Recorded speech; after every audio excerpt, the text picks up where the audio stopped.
Écoutez, je me présente rapidement. Je suis Benjamin Zimmer, je suis le directeur de la structure qui s'appelle Soliage. Le nom va changer puisqu'on va s'appeler désormais Silver Valley. C'est un honneur d'être présent aujourd'hui pour cet anniversaire du Génopôle, d'autant plus que quand on parle du vieillissement, on parle forcément de génétique.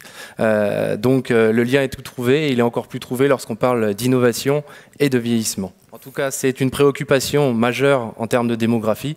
En 2020, un Français sur 3 sera âgé de plus de 65 ans. On est aujourd'hui 66 millions depuis pas très longtemps. Donc on sera plus de 20 millions de Français à être âgés de plus de 65 ans. Et ça dans 6 ans. Les Chinois aujourd'hui sont déjà 200 millions de plus de 65 ans. Donc c'est effectivement là un vrai champ d'opportunités, un vrai champ d'innovation et en particulier de l'innovation tirée par les usages.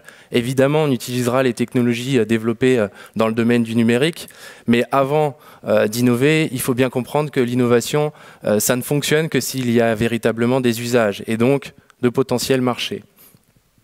La caractéristique aussi de ce marché qui vieillit, ou de ces personnes qui vieillissent, c'est qu'elles seront aussi de plus en plus âgées. On aura de plus en plus de personnes âgées de plus de 80 ans et encore plus. Aujourd'hui, en France, il y a 15 000 centenaires. Dans 10 ans, il y en aura le double. D'où la préoccupation de Arnaud Montebourg, donc ministre du redressement productif, de Madame Delaunay, Michèle Delaunay, ministre des personnes âgées et de l'autonomie, qui en novembre 2012 ont sollicité des acteurs, parmi lesquels Soliage, pour réfléchir justement à l'émergence d'une nouvelle économie. Alors, l'anglicisme a donné Silver Economy, mais traduit en français, on parle bien d'économie du vieillissement. Cette économie du vieillissement, elle a pour but de créer de la valeur, de la richesse, des entreprises, du chiffre d'affaires d'entreprises qui aujourd'hui conçoivent des produits, mais qui demain pourront diversifier leurs produits et donc être compétitives. Et un point aussi important, c'est qu'aujourd'hui, la France se positionne véritablement comme un leader sur ce secteur, puisque les pays comme les États-Unis, les Chinois, la Chine, le Canada et d'autres sont en train de se structurer aussi pour développer des organisations, des clusters, où on pourra faire émerger de nouvelles idées, et des idées qui seront à la fois utiles pour des usages, innovantes par rapport à des solutions existantes, faisables techniquement, parce qu'elles auront fait leur preuve de concept, mais faisables aussi industriellement, parce qu'on sera capable de les produire en grande quantité, et enfin profitables, parce que derrière l'entrepreneur pourra créer du chiffre d'affaires, créer des emplois, et faire en sorte que son entreprise reste en France avec toutes les conditions qu'il sera nécessaire de développer. Un point aussi important, c'est que finalement ce n'est pas une économie qui va être réfléchie pour une technologie ou pour un domaine technologique. C'est une économie qui impacte à 360 degrés l'ensemble des secteurs industriels de la France. Demain, quand j'aurai 65 ans et que je voudrais prendre mon train, ou que je voudrais prendre l'avion, ou que je voudrais consommer des services dans une grande surface, il est évident qu'il faudra que je fasse de l'innovation sur le siège dans lequel je m'installerai dans le train pour être peut-être plus confortable, plus adapté à ma mobilité qui sera un petit peu réduite, ou encore à des packaging de produits dans lesquels je pourrais lire qu'effectivement ils sont bons pour ma santé et qu'effectivement je peux les acheter. Donc un point important, c'est bien considérer cette économie comme une véritable filière qui va quelque part tirer l'ensemble des autres filières, et donc c'est une filière transversale. Dans la région Île-de-France, celle dans laquelle nous travaillons, nous avons développé la marque Silver Valley. Donc Soliage est une organisation à but non lucratif de type association qui justement fédère aujourd'hui plus de 130 acteurs depuis maintenant 3 ans. Ces acteurs sont issus de 3 collèges, ceux des utilisateurs, ceux des partenaires d'innovation et ceux des industriels. Donc on retrouve au sein de clusters des acteurs qui sont des groupements de maisons de retraite, des acteurs qui sont des propriétaires de résidences de services, des acteurs qui sont des organisateurs du financement de l'autonomie, les conseils généraux, les collectivités, la région évidemment, l'État puisqu'on est une grappe d'entreprises reconnue donc par l'État et donc financée par la DATAR, mais également les entreprises, qu'il s'agisse d'entreprises du CAC 40 comme Orange, Legrand, Essilor et d'autres, mais aussi aussi toutes les startups, parce que l'innovation réside souvent dans une volonté entrepreneuriale portée par des personnes physiques, souvent seules, et qui ont besoin justement d'un écosystème qui soit propice à l'innovation.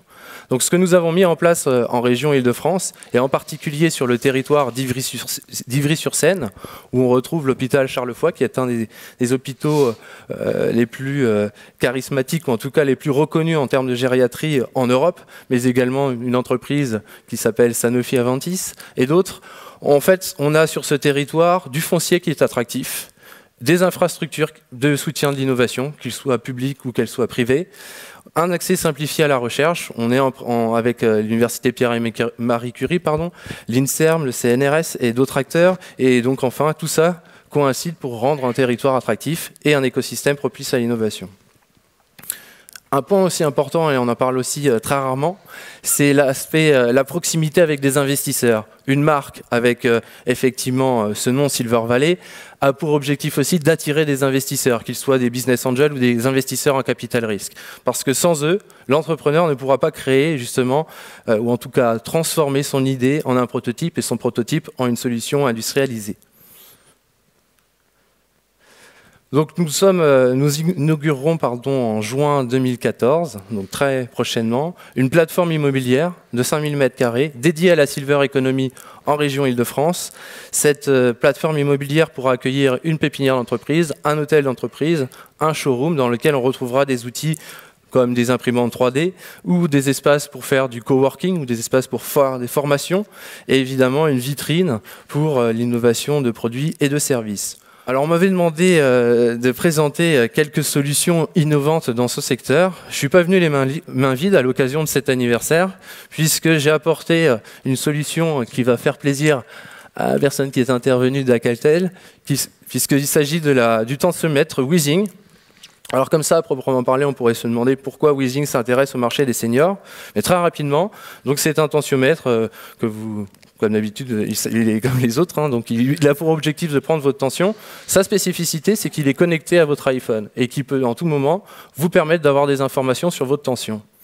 Or, ces données physiologiques, puisque la tension est une donnée physiologique, est une donnée importante lorsqu'on vieillit et qu'on peut tomber dans des problèmes de fragilité et donc d'autonomie. D'où l'importance d'avoir ce type de produit pour pouvoir anticiper les problématiques de demain liées au vieillissement.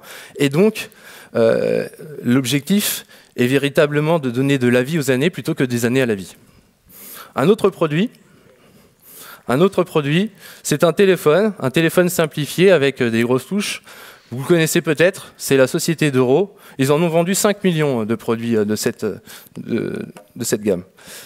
Donc on a les clapets, mais on a aussi le mobile qu'on retrouve dans nos poches, etc. Donc vous voyez que ce n'est pas des produits qui sont stigmatisants, bien au contraire. Et encore un produit, et puis ça sera mon dernier, c'est la société Assistel, qui a son plateau de téléassistance en France, mais également toute la solution, toute la supply chain pour développer le produit. C'est un médaillon, et ce médaillon, il a une forme de pendentif. Et ça, c'est très important parce que l'idée aussi, c'est de pouvoir réussir à donner au produit un certain esthétisme pour pouvoir l'acheter. Parce que je vous ai parlé des seniors, mais dans les seniors, effectivement, il y a des seniors actifs, des seniors fragiles, des seniors dépendants. Ces 20 millions de personnes, il faut pouvoir leur donner le choix de choisir comment ils vont vieillir et de pouvoir ainsi participer à ce qu'ils vivent bien dans notre société. Merci. Merci Benjamin.